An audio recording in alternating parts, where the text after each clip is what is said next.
अस्सलाम वालेकुम जी। आज हम नेक्स्ट टॉपिक पढ़ेंगे कंपाउंड माइक्रोस्कोप। इसमें ये होगा कि हम दो बायोकन्वेक्स लेंस यूज़ करेंगे और स्मॉल जो ऑब्जेक्ट होगा उसका एक लार्ज इमेज, लार्ज वर्चुअल और इन्वर्टेड इमेज जो है ना हम देख पाएंगे। तो मैग्नीफिकेशन जो है ना वो बढ़ाने के लिए हम ये कंपाउंड माइक्रोस्कोप यूज़ करते हैं। ये बहुत छोटी चीज़ों को ऑब्ज़र्व करने के लिए इस्तेमाल करते हैं जो नॉर्मल आई से बिल्कुल नज़र भी नहीं आती। तो इसमें दो कन्वेक्स लेंस हैं, एक का नाम ऑब्जेक्टिव लेंस है और एक का आप नाम रखेंगे आई पीस। अब जो ऑब्जेक्टिव लेंस है उसके सामने हम वो ऑब्जेक्ट प्लेस करते हैं जिसको हमने स्टडी करना होता है। जैसे कि डायग्राम में आपको नज़र भी आ रहा होगा, ये ऑब्जेक्टिव लेंस है। यहाँ पे इसकी फोकल लेंथ छोटी रखी जाती है ताकि छोटी सी छोटी चीज़ को फोकस किया जा सके। और जो ऑब्जेक्ट आपने प्लेस किया है उसकी हाइट देखें एच है और ए बी उसका नाम रखा हुआ है। और दूसरा जो लेंस है वो थोड़ा डिस्टेंस के ऊपर है, जिसे लेंथ ऑफ टेलीस्कोप कहेंगे। और वो जो होगा वो आई पीस होगा। वो ज़रा थोड़ा बड़े साइज़ का होता है उसका वर्चर, ताकि उसकी फोकल लेंथ बड़ी हो ताकि फाइनल इमेज बड़ा बनाया जा सके। तो ये लॉन्गर फोकल लेंथ का होता है एज़ कम्पेयर टू ऑब्जेक्टिव। अब यहाँ पर रे डायग्राम देखें, दो रेज का इस्तेमाल किया गया है जो इमेजेस हैं उनको दिखाने के लिए।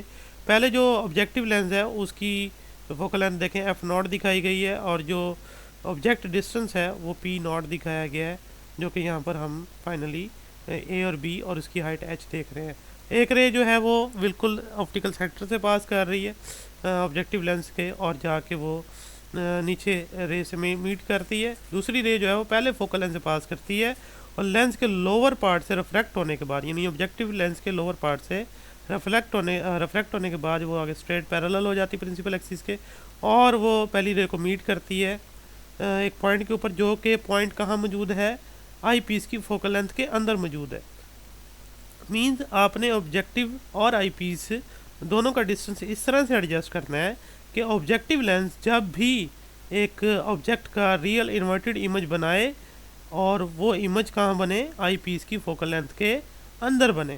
तो जब वो आई पीस की फोकल लेंथ के अंदर बनेगा वो होगा तो इमेज ही, जिसकी हाइट देखें अब H1 लिख दी है और नाम A1 और B1 रख दिया, रियल और इन्वर्टेड, और थोड़ा सा उसका साइज़ बड़ा है एज़ कम्पेयर टू H और AB जो ऑब्जेक्ट है। तो अब यहाँ पर जो ऑब्जेक्ट आया है वो लाइट रेस के मीट करने की वजह से बना है, और ये जो इमेज बना है H1 A1 और B1 उसकी नेम लिखा हुआ है। तो ये इमेज जो बना है ये ऑब्जेक्टिव लेंस ने इस ऑब्जेक्ट का रियल और इन्वर्टेड इमेज बना दिया, लेकिन ये है तो इमेज ही, लेकिन आई पीस के लिए ये एज ए ऑब्जेक्ट काम करेगा, यानी वर्चुअल ऑब्जेक्ट। उसके बाद लाइट रेज आगे मज़ीद ट्रैवल करेंगी और देखें यहाँ लेंस से आई पीस से रिफ्रैक्ट होने के बाद वो बेंड हो जाएगी और ऑब्जर्वर की आई में इंटर होंगी। ऑब्जर्वर उन्हीं बेंडिंग ऑफ लाइट को स्ट्रेट देखता है और पीछे वो आती आती यहाँ पर मीट करती हुई दिखाई देती हैं, और जहाँ पर H2 की हाइट का एक फाइनल A2 और B2 इमेज दिखाई देता है, और वो उसका आई से जो डिस्टेंस होगा वो QE जो कि नियर पॉइंट पे होगा, यानी 25 सेंटीमीटर नॉर्मलाइज नॉर्मल वैल्यू जो होती है। अब यहाँ पर जो ऑब्जेक्टिव ने इमेज बनाया है वो देखें हमने किससे डिनोट किया, Q0 के डिस्टेंस के साथ, और जो ऑब्जेक्ट प्लेस किया गया था in front of objective lens P0 से डिनोट किया, और जो इमेज बना Q0 focal in the focal length of the eyepiece, तो उसका वो हमने कहा ये एज ए ऑब्जेक्ट काम करेगा फॉर आई पीस, तो डेफिनेटली उसका हमने PE लिखा डिस्टेंस। और फाइनली जो उसका इमेज बन रहा है, क्योंकि इमेज इसलिए उसी साइड पे लार्ज और वर्चुअल बनेगा क्योंकि जो इमेज जो है वो विद इन फोकल लेंथ आके बना है ऑफ द आई पीस, और आई पीस के लिए ये एज ए ऑब्जेक्ट काम कर रहा है। और जब ऑब्जेक्ट को फोकल लेंथ के अंदर प्लेस कर दिया जाए इन फ्रंट ऑफ कन्वेक्स लेंस, तो सेम साइड पे एक लार्ज और वर्चुअल इमेज बनता है। तो अब फाइनली जो इमेज आया है वो उसकी हाइट H2 है और उसका नाम A2 और B2 रख दिया है। अगर उसका कंपैरिजन करें H के साथ जो कि ऑब्जेक्ट है जिसको हम ऑब्जर्व कर रहे हैं, तो वो उससे काफ़ी टाइम जो है ना लार्जर है और वर्चुअल है और इन्वर्टेड भी है। ये तीन क्वालिटीज़ हैं या नेचर को डिस्क्राइब करती हैं इमेज को, जो फाइनली हम आई पीस से देख पाते हैं। अब यहाँ पर उसकी मैग्नीफिकेशन कैलकुलेट करनी है। उसमें मैग्नीफिकेशन में वही formula m=tan E/tan theta. tan theta E जो है वो थीटा ई वो आई पीस जो एंगल बना रहा है लाइट रे, ये यहाँ देखें आई पीस लिखा भी हुआ है थीटा ई, और वो स्ट्रेट लाइट रे जो है ना यहाँ मीट करवाएं A2 के ऊपर, और ऊपर जाए तो B2, ये पूरी वर्टिकल हाइट, और ये B2 से लेके दोबारा OE तक ये एक ट्रायंगल बन रही है, बड़ी ट्रायंगल A2 OE और B2। इस ट्रायंगल से आप tan E निकालेंगे, और दूसरा tan थीटा आपने कहाँ से निकालना है। देखें, आपने जो ऑब्जेक्ट प्लेस किया था AB, जिसकी हाइट h थी, ये वर्टिकल लाइन, और इसका जो डिस्टेंस होगा O से वो ये हॉरिजॉन्टल लाइन, और ये हाइपोटेन्यूज हो गया उसका। अब इससे tan थीटा कैलकुलेट करेंगे। तो अब देखिए, जो tan थीटा E जो है वो H2/D आ गया, ये वर्टिकल लाइन आ गई, और ये आ गया। मैंने बोला था लीनियर नियर पॉइंट के ऊपर बनना है, तो ये डिस्टेंस पूरा ये नियर पॉइंट के बराबर आ गया, D जिसे बोलेंगे। और tan थीटा जो होगा वो H/D के बराबर होगा, H और ये D। तो आगे देखिए, इन दोनों को आप पुट कर दीजिए। तो tan E की वैल्यू H2/D है, और tan थीटा की वैल्यू जो है ना H/D है। D से कैंसिल हो जाएगा, D से जब कैंसिल होगा बाकी रिमेनिंग पोर्शन, ये स्टेप गलत, ये स्टेप जो है ये वाला ये गलत किया हुआ है। तो अब नेक्स्ट देखिए, इसमें बाकी जो रिमेनिंग पोर्शन रह जाएगा वो H2/H रह जाएगा।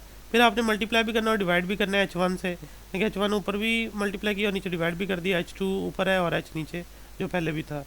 अब इसमें H1/H जो है वो देखें, H1 जो है वो ऑब्जेक्टिव लेंस ने इमेज बनाया था, H हाइट ऑब्जेक्ट का, ये लीनियर मैग्नीफिकेशन होगी उसकी।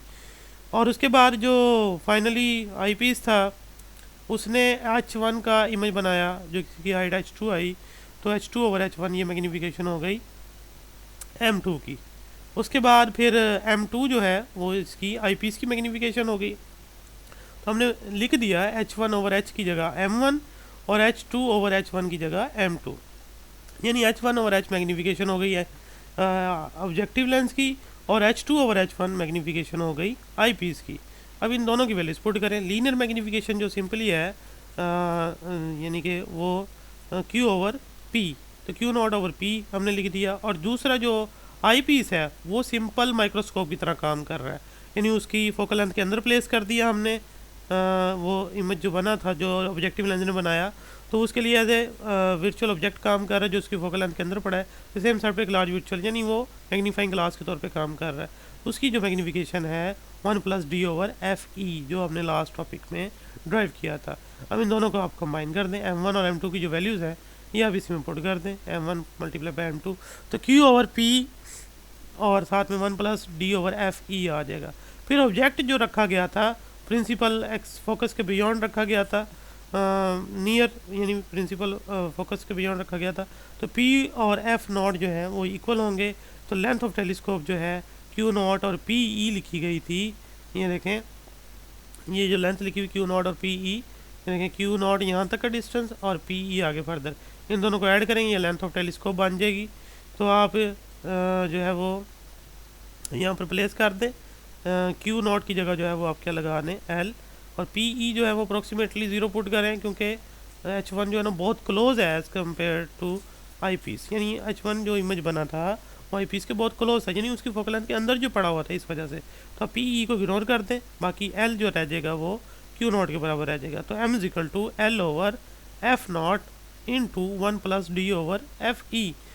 तो FE इसमें focal length of the eyepiece और F0 focal length of the objective lens. D इसमें वही नियर पॉइंट जहाँ पर फाइनल इमेज दिखाई देगा। L जो दो लेंसेज के दरमियान डिस्टेंस आपने एडजस्ट करना है, जिसे length of telescope length of microscope कहेंगे। तो ये माइक्रोस्कोप जो है ना आपको एक छोटे ऑब्जेक्ट की माइनर डिटेल दिखा सकती है, और डिपेंड करता है कि उस ऑब्जेक्ट की विड्थ कितनी है। अगर ऑब्जेक्टिव विड्थ ज़्यादा होगी ऑब्जेक्टिव लेंस की, तो डेफिनेटली उस माइक्रोस्कोप की रिजॉल्विंग पावर भी ज़्यादा होगी। और दूसरा, जो लाइट हम यूज़ करते हैं ऑब्जेक्ट्स को देखने के लिए, अगर हम ब्लू लाइट यूज़ करेंगे जिसकी फोकल लेंथ बहुत शॉर्ट होती है, तो वो डायफ्रैक्शन बहुत कम शो करती है उन स्मॉल ऑब्जेक्ट्स के ऊपर जिनको हम स्टडी कर रहे होते हैं, तो इससे ज़्यादा डिटेल सामने आती है। तो यूँ समझ लें कि अगर आप छोटी वेवलेंथ की लाइट यूज़ करेंगे, यानी जैसे ब्लू लाइट, तो कंपाउंड माइक्रोस्कोप की जो रिजॉल्विंग पावर है उसमें इजाफा हो जाएगा, वो इंक्रीज़ हो जाएगी। नेक्स्ट फिर इंशाल्लाह डिस्कस करेंगे एस्ट्रोनॉमिकल टेलीस्कोप, जिससे हम डिस्टेंस ऑब्जेक्ट्स को स्टडी करते हैं। अल्लाह हाफिज़।